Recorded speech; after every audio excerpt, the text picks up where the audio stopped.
ഗാസയെ വംശീയമായി ഉന്മൂലനം ചെയ്ത് Gaza city പിടിച്ചെടുക്കുക എന്ന ലക്ഷ്യം മാത്രം മുൻനിർത്തി ഇസ്രായേൽ സൈന്യം ഗാസയ്ക്കെതിരെ അക്രമം തുടരുകയാണ്.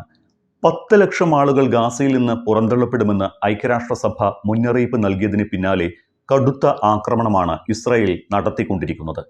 ഇന്നലെയും ഇന്നുമായി ഗാസ സിറ്റിയിൽ 100ഓളം ആളുകളാണ് ഇസ്രായേൽ ആക്രമണത്തിൽ കൊല്ലപ്പെട്ടത്. ശനിയാഴ്ച പുലർന്നതിന് ശേഷം മാത്രം നടന്ന ആക്രമണത്തിൽ 21 പേർ കൊല്ലപ്പെട്ടു.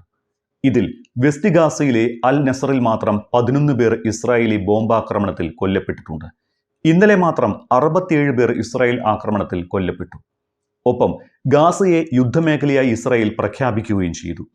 ഗാസയെ സമ്പൂർണ്ണ ക്ഷാമമായി UN കഴിഞ്ഞ ആഴ്ച പ്രഖ്യാപിച്ചിരുന്നു. അതിനിടെ കഴിഞ്ഞ 24 മണിക്കൂറിനിടെ 10 പേരാണ് പട്ടിണി മൂലം മരിച്ചത്.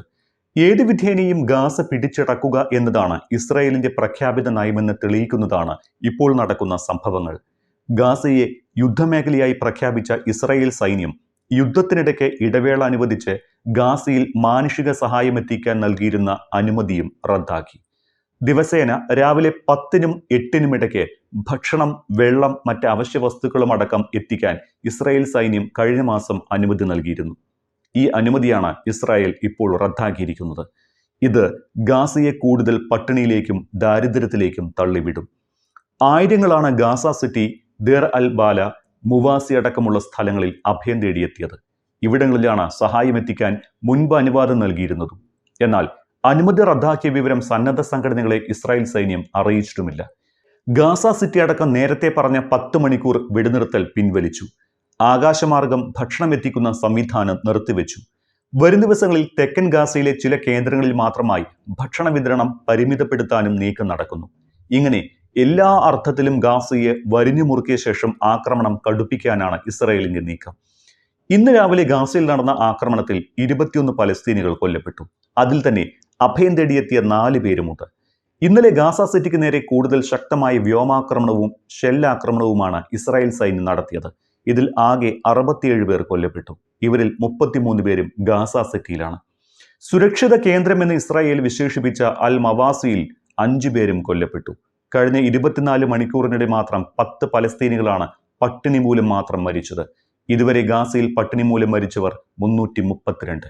അതിൽ തന്നെ 124 പേർ കുട്ടികളാണ്. വലിയ രീതിയിൽ ആൾനാശമുണ്ടാക്കുന്ന ഡബിൾ ടാപ്പ് ആക്രമണ ശൈലിക്ക് ഇസ്രായേൽ ആഗോളതലത്തിൽ വിമർശനം നേരിടുന്നതിനിടയിലാണ് ഇസ്രായേലിന്റെ പുതിയ നീക്കം. UN ലോകരാഷ്ട്രങ്ങളും അടക്കം ഇസ്രായേലിന്റെ ആക്രമണ പദ്ധതിയെ എതിർത്തു. പലസ്തീന്റെ സുപ്രധാന ഭാഗമായ ഗാസയെ വരിഞ്ഞുമുറുക്കി അധീനപ്പെടുത്താനാണ് ഇസ്രായേൽ ശ്രമിക്കുന്നത്. ഇതിനായി പലസ്തീനികളെ വംശീയമായി ഉന്മൂലനം ചെയ്യുകയോ അല്ലെങ്കിൽ നാടുകടത്തുകയോ ചെയ്യുകയാണ് ഇസ്രായേലിന്റെ ലക്ഷ്യം. ഹമാസിന്റെ ശക്തി കേന്ദ്രമായി കണ്ടിരുന്ന ഗാസയെ അധീനപ്പെടുത്താൻ ലക്ഷ്യമിട്ടുകൊണ്ട് ഗാസയ്ക്ക് നേരെ നിരന്തരം ആക്രമണം അഴിച്ചുവിട്ടു. ഗാസയിൽ മാസങ്ങളായി ക്ഷാമമാണ് എന്ന മുന്നറിയിപ്പുകൾ UN നോർവീജിയൻ അഭയാർത്ഥി കൗൺസിലും വിശദമാക്കുന്നതിനിടയിലാണ് ഗാസയ്ക്കുള്ള സഹായങ്ങളും നിർത്തലാക്കുന്നത്. ഈ സാഹചര്യത്തിൽ ഗാസയിലെ ജനങ്ങൾക്ക് ഭക്ഷണവും വെള്ളവും പോലും എത്തിക്കുന്നത് അതീവ വെല്ലുവിളിയാവും സൃഷ്ടിക്കുക എന്ന് നോർവീജിയൻ അഭയാർത്ഥി കൗൺസിലും വിശദമാക്കുന്നുണ്ട്. അതേസമയം കൂടുതൽ ലോകരാഷ്ട്രങ്ങൾ ഇസ്രായേലിനെതിരെ രൂക്ഷ വിമർശനങ്ങളുമായി രംഗത്തെത്തുന്നുണ്ട്. ഇസ്രായേൽ സർക്കാരിനെതിരെ ഉപരോധം ഏർപ്പെടുത്തുമെന്ന് ഡെൻമാർക്ക് വിദേശകാര്യമന്ത്രി ലാർസ് ലൊക്കെ റസ്മുസൽ വ്യക്തമാക്കിയിട്ടുണ്ട്. യൂറോപ്യൻ യൂണിയൻ അസോസിയേഷനുമായി ഉണ്ടാക്കിയ ഇസ്രായേലിന്റെ വ്യാപാര കരാർ റദ്ദാക്കുമെന്നും അദ്ദേഹം വ്യക്തമാക്കി. ഇസ്രായേൽ നിലപാട് മാറ്റണമെന്നാണ് അദ്ദേഹം പറഞ്ഞിരിക്കുന്നത്. അല്ലാത്ത പക്ഷം വ്യാപാര കരാർ റദ്ദാക്കുന്നതിനൊപ്പം താരിഫ് പുനഃപരിശോധന നടത്തുമെന്നും മുന്നറിയിപ്പുണ്ട്.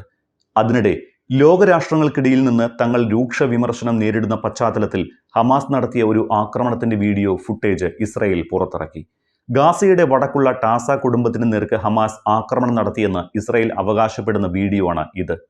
ഇതിനിടയിൽ ഗാസയിൽ കൊല്ലപ്പെട്ട പലസ്തീനികളുടെ എണ്ണം 63,000 കടന്നുവെന്നാണ് കണക്ക്. ഗാസ സിറ്റിക്ക് നേർക്കുള്ള ആക്രമണം ഉപേക്ഷിച്ചില്ല എങ്കിൽ ദശലക്ഷം പേർ പുറന്തള്ളപ്പെടുമെന്ന് UN മുന്നറിയിപ്പുമുണ്ട്. പട്ടിണിക്കൊലയും ഉയരുകയാണ്. ഗാസ കീഴ്പ്പെടുത്താനുള്ള ഇസ്രായേൽ നീക്കം സയനിസ്റ്റ് രാഷ്ട്രത്തിന്റെ അന്ത്യം കുറിക്കുമെന്ന് ഹമാസ് സായുധ വിഭാഗമായ അൽ ഖസാം ബ്രിഗേഡ് വക്താവ് അബു ഉബൈദ മുന്നറിയിപ്പ് നൽകി.